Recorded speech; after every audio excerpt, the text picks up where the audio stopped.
Magandang araw ng Sabado po mga bayang karerista. Magbibigay na po tayo ng tip, giya at impormasyon para sa araw na to, December 23, 2023. Tara!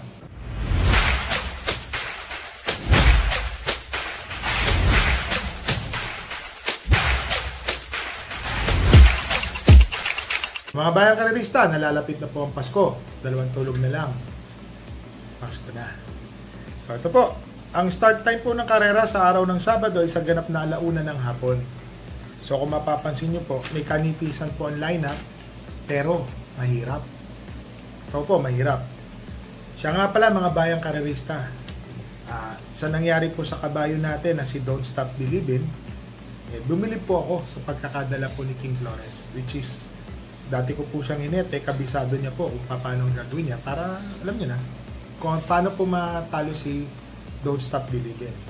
Pero tingin ko sa susunod na laban, kung maghaharap pa po sila, magandang laban po ipapakita ni Don't Stop Believin'. Para sa akin po kasi kumakabit po at saka si Don't Stop Believin' di po tumatakbo sa balya yan. Kada takbo po niyan sa gitna, doon po yan nananalo. Kahit anong dikit mo, basta sa gitna tumatakbo yan, kabit ng kabit yan at bumabalik po. Talagang talo lang po talaga tayo. Napakagaling naman din po nung pinakita ni Oruti. Tercero lang po yung tinapos natin. Tapos yung nasigundong 8, magaling din po yung pinakita niya. So talagang talo po. Aminin po natin is talo tayo doon sa laban na yun. So magbigay na po tayo ng tip. Dito po sa race number 1, 3-year-old maiden race. So 1 for the day po. Entry number 3, Star of the Future and Be Smart. Be Smart sa Star of the Future, tumakbo po na nakaraan ng juvenile sa Piltobo. Para sa akin po, magaling po itong dalawa na to. So, race number 1 po. Solo ko na po itong entry number 3. And 3A, Star of the Future and Be Smart. Dito na tayo sa race number 2, mga bayang karerista. 1,400 meter race, 6 entries. First choice po, entry number 4, One of a Kind. Opo mga bayang karerista,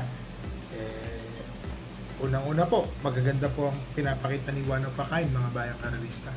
Maganda po yung tinakbo nito nung nakaraan. Mainam na mainam po itong kabayo na to. Ang second choice ko po dito yung entry number 6 na tingin ko po siya po yung mayayamado rito, si Sir Jason. So ayun po, tingin ko 2-horse race po ito. One between entry number 4, One of a Kind, and entry number 6, Sir Jason. Pero ang tip po natin dito is entry number 4, One of a Kind, first choice. Second choice po, entry number 6, Sir Jason. So dito na tayo sa race number 3, mga bayang karerista. 1,400 meter race po. First choice ko po dito, couple entering Golden Sunrise and 3A Domsat 7. So mga bayang karerista, bakit po? Kasi si Diversity, Sandigan, saka Save My Savings po, matutulid po yan sa unahan. So, habulan po ng habulan niya. Sa tingin ko po, maganda po ipapakita ni Golden Sunrise, lalo na yung sasakay na init si King Flores, madidiskartehan niya po ito. Ang second choice po, yung galing sa panalong entry number 1 na si Diversity. Dihado po itong nanalo nung nakaraan, mga bayang karerista. Napakainam po ng pinakita nito. So, tingin ko, may panalo naman po ulit siya. Third choice po yung imported na Matikas, yung entry number 2. Kasi, kaya gaya ng sinabi ko, marami pong matulin. Si Matika saka si Golden Sunrise, sabay po sigurong re-remate yan. Kasabay din nila si Domsat 7. So dito po sa race number 3, first choice po, entry number 3, Golden Sunrise 3A Domsat 7. Second choice po, entry number 1, Diversity. Third choice po, entry number 2, Matikas. So dito na tayo sa race number 4, mga bayang karerista, 6 entries po. So sosolohin ko na rin po ulit ito, entry number 5 na si Sky Lover. So sa tingin ko po, ang babaho kasi sa laban ni Sky Lover. Unless na ipipilit po nila itong ibaba ng 5, hindi na po ito iabot sa no bearing. So para sa akin po, sa race number 4, solo ko po ulit, 1 for the day, entry number 5, Sky Lover. So ulitin ko lang po mga bayang karerista, maganda po yung tinakbo nito nung nakaraan, Sky Lover. Ang 4 po ata ito, tercero, malakas po ang laban yan. So ngayon po, solo ko po siya, race number 4, entry number 5, Sky Lover po. Dito na tayo sa race number 5, mga bayang karerista. 1,400 meter race, 6 entries po. First choice po natin dito, baka magtaka po kayo, Dihado. Entry number 4, Lava Walker. So ito po kasing si Lava Walker, naabangan ko po yan, mga bayang karerista. Saka swerteng hinete po ang papatong sa Michael De Jesus. So alam naman natin, pag ito po, kundi po kadalasan, Dihado pong nananalo. Siya po ang aking first choice. Ang second choice ko po dito, yung entry number 2, Modern Verde. Ito pong si Modern Verde, tersero po yung tinapos niya nung nakaraan. Mukhang nagpagpag lang po ng kalawang ito. Kasi may kakopol entry po ito, segundo, tersero. Siya po yung pagkakaalam ko na tersero po na tumakbo dun sa karera na yon, mga bayang karerista. Tingin ko nagpatak lang po ito nung nakaraan. Malaki rin po ang panalo nito ngayon. So dito sa race number 5, first choice po entry number 4, Lava Walker. Second choice po, entry number 2, Modern Verde. So, dito na tayo sa race number 6, mga bayang karerista. 8 runners po, 1,400 meters. First choice po, entry number 3, Cat Bell. Ito po kasing si Cat Bell, kaya po siyang napupusuan ko maging first choice, pampremera. Sumusungaw po ito sa balya. Parang tumapos po ito, kung di po ako magkamali. Segundo or tersero. Napakalakas po ng laban. Parang sila-sila rin po yung nakalaban niya. Bigla po yan lumabas sa balya. Opo, kitang-kita po ng mga mata natin yan. Yung po mga ganong senaryo po ang di po natin pinapakawalan, mga bayang karerista. Ang second choice ko po dito, entry number 5 and 5A, Agidao and Shanghai Silk. Ito kasi si Agidao, nakaraan po talagang nakipagdutan po ito, nakipaghabulan. So sa tingin ko po, baka mapahirapan lang sandali ni Senyorita, pero iba po si Agidao, sanay po sa malalakas na laban. So, tingin ko po, baka makatagal po si Agidao, nilagay ko po siyang second choice. Ang third choice ko po dito yung entry number 1, Sky Story. Kaya ako po nilagay na third choice yan. May takbo po ito recently lang. Pansinin niyo po, nasa labas, nakapigil po na nakapigil. Sa tingin ko po, marami pa rin ho yung kabayo. So, parang fourth placer po ata siya, fifth placer nun. Hindi po ako nagkakamali, pero marami po yung kabayo. Yun po yung sariling obserbasyon lang po natin. So, dito sa race number 6, first choice po, entry number 3, Cat Bell. Second choice po, entry number 5 and 5A, Agidao and Shanghai Silk. Third choice po, entry number 1, Sky Story. So, dito na po tayo sa race 7, sa last race po. Ang first choice ko po dito, Deremating Kabayo, entry number 2, Work From Home. Oo, para sa akin po kasi mukhang ngayon palang bumabalik yung buti ng kabayo. Segundo, tersero po ang tinatapos niya. Tingin ko itong laban na to, kahit nandiyan po si Inclusion, may Matulin, Hinebra, Guerrero Warriors, para sa akin po, pag remate po ni Work From Home, baka di na ho sumabit yan. Tingin ko, malaki po ang panalo. Ang second choice ko po yung galing sa panalong entry number 4 na Inclusion, mga bayang karerista.